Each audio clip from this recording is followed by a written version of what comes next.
Let's make the best spicy chili I've ever had.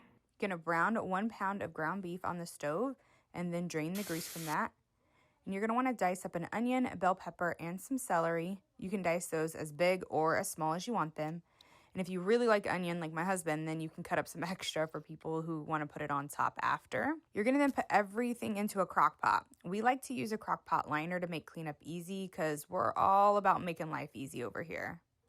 So you're gonna throw in your cooked meat, and then you'll want 3/4 to 1 cup of the onion, the celery, and the bell pepper. And then the recipe calls for 2 of the 10.75 ounce cans of tomato puree, but we've been just using the 129 ounce can, even though it's a little bit more, because it's easier for us to find in the off-brand, honestly, and we're cheap. And then you're gonna need 2 cans of kidney beans, but one you're gonna put in with the liquid, and one you're gonna drain. So if you like a soupier chili, you can keep the liquid in both, but I like it kind of thicker chili, so we only use 1 can with the liquid. And then you're gonna need 1 can of cannellini beans with liquid. And then you're gonna use 2 cloves of garlic. You're gonna mince that garlic. And then now you're gonna add in all of your other dried spices. You're gonna need 1 tablespoon of chili powder, a 1/2 teaspoon of dried parsley, 1 teaspoon of salt. Of course, you may need more just based off taste, but honestly, we've never put in more than that. 3/4 teaspoon of dried basil,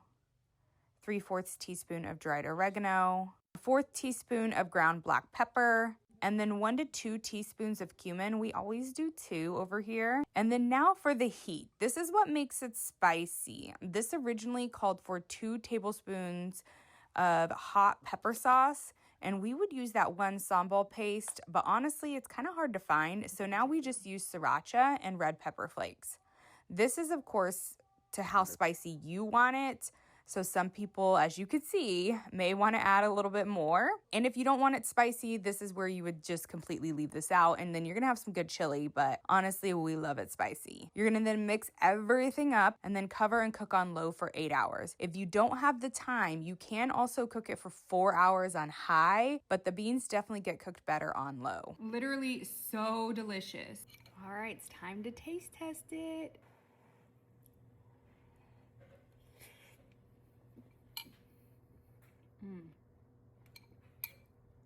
Literally the best chili I've ever had.